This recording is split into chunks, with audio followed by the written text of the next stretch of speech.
Welcome to MEN's e-learning channel. In the last video, we have seen about recruitment and selection. We have seen the importance of recruitment, the sources of recruitment.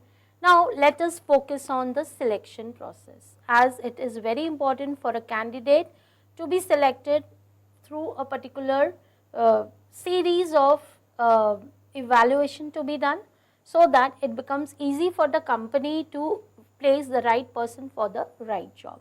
Now here, when I say recruitment, it was that the first step was taken up by the recruitment, wherein they did a job analysis, job description, they studied the profile of the job, they studied what qualification is required, they studied the years of experience, the qualities of a person required, and accordingly they placed the interview in the ad in they place the ad in the newspaper or the social media platform, whatever was their mode of informing the interested candidates about the job. Now after this comes that, as people have, now comes the selection process, wherein here the people have received the information about that such and such company has a vacancy of a particular profile, and if I am fitting into it, if I am interested into it, I will be applying for the same. So there will be one vacancy, but there are hundreds of candidates who are applying for the same. So what the company does is, he is appointing a group of people which is called as a scrutiny committee, who will try to read all the profiles received by the candidates and they will be trying to see whether they fit to the eligibility or not. Say for example, there may be in the advertisement, it would be mentioned as 50% graduation is required. I may be scoring 49.78, and I would feel that what we have learned in during the school time is anything above 0.50 can be rounded off. So for me it is 49.78 means 50% only, and I would apply for the same. But the company would be very clear that 50% means 50% only. If it is 49.99 also, we will not take. So those particular category of resumes will be rejected on spot. There may be some candidates who are not fitting to the profile, but they will just take a chance of applying and saying that what if we are called for interview, let me try. So if they are not eligible, they will be removed. So this way they will filter out and see how many people can be called for the interview. Sorry. So once this is done, what they could do is, they will take the final resumes, and the same will be those people will be called for the interview. Now here in the interview, either they will send a letter to them, or they will call them, or they will mail them, and there will be the date of the interview mentioned, the venue mentioned, the time mentioned for the same. So once they receive that, next thing comes is the day of the interview. That is, on the day of the interview, what happens is, here the candidates will be there in the particular venue where the interview is taking place. Now here starts with the first round. So maybe the first round that they have may be a logical round. So here the candidates will be appearing for that round, and in that round there will be some people who are not appearing properly. So those people will be told to leave. So there will be a filter again done, and people who have cleared that particular logical round will only stay back for the next round. Then comes the next round, maybe a written round, wherein again this procedure takes place, and those who are clearing that will only stay back. Then comes the next round, that is called a trade test round. Now this trade test round is done only when we have to work on practical basis. Like if we are working with any machinery, then this practical round takes place. Say for example, if I am taking a computer programmer or something, a software programmer, I will take this round wherein I will try to give the person a particular program to be done, and I will see whether he is able or she is able to clear that particular thing properly or not. So here trade test is taken. A person, if it is done properly, doing properly, then will go for the next round.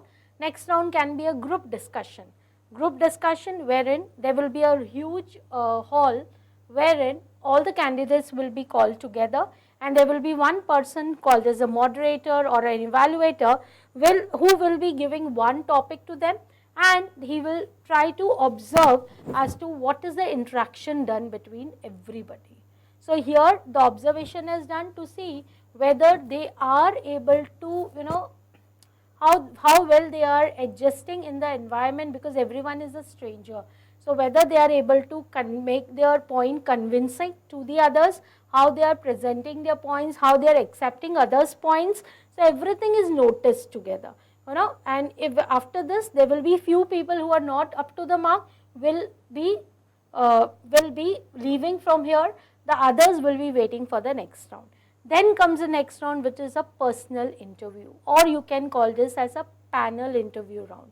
Now in this panel interview there will be 8 to 10 people who will be taking the interview one-to-one basis, wherein they will be dividing the questions in such a way that nothing overlapping takes place. Maybe the trustees, they will be taking some of the questions related to finance, relating to the salary aspect. There will be an HOD who will be talking about how the person can manage things when a particular task is given. There will be subject experts from outside who are important, who will drill the person to know how well the person is acquainted with that particular area. So in this way there will be questions that would come to him or her, and we will see that how well the person is able to clear that round. So after this round comes the discussion among the panel interviewers to see as to who are the people who will be taking up for this particular job profile. So they will be selecting in the number of 1, 2, 3, and they will see, because why 1, 2, 3 if there is only one vacancy also? It is because if I try to approach the person who is on the first top list of mine who is selected, and the person doesn't take an offer, then I have the second alternative with me, and vice versa. So this is how it would go. And after this I will go for the reference of for the medical checkup. In some of the jobs, medical checkup is required, it is mandatory. So that medical check is to be done, and if the person tries to clear that, then comes with the reference check, wherein the person is already told to do a reference check, wherein two people's contact numbers, details they have already given. We try to contact them, we try to question them about the candidate, and if we are convinced, then we will go with the final selection, wherein we are trying to, we will send them the job offer letter. Now once the job offer letter is sent, here it's up to the person whether he wants to accept it or reject it. And in that job letter, it would be mentioned clearly as to what type of vacancy is there, whether it's a temporary vacancy, a contractual agreement, if contractual, from which period to which period, and also if it is a permanent one, and whether it is grade, so which grade, or it's a consolidated pay, so what is a consolidated pay, everything will be mentioned clearly in that job letter. Okay. One more thing, so this is how it goes, and now it's up to the candidate whether to accept the job or reject the job. Sometimes you feel that the candidates feel that it is less the salary, they may come and negotiate also, and they may take up, and so on. One more thing I want to add is, when some of the companies in today's time, rather than taking a resume, tends to take up with an application blank. Now what is an application blank here? It is nothing but a form which is being made by the company, which they try to give with the advertisement. With the advertisement, that application form is being given. So the candidates just have to fill that form and forward it. Now why this is done? Because there may be some incomplete information that comes many a times. I may be a deserving candidate, but my information which is given in my resume is incomplete, because of which I am not selected to be called for the interview. So avoiding that particular problem, the resume application blanks are made, so that we whatever the company specifically requires for a particular profile, all the details are being asked over there, and the candidate is supposed to enter the entire thing, so that they do not miss out on any opportunities for that small reason. Okay. So this is all about the selection process. This needs to be done by every employee who wants to take a job, who wants to go through a proper channel. This particular process needs to be done. Be it into any sector, this is a process which needs to be done for everyone. Okay. So I hope this is clear to everyone. Thank you so much.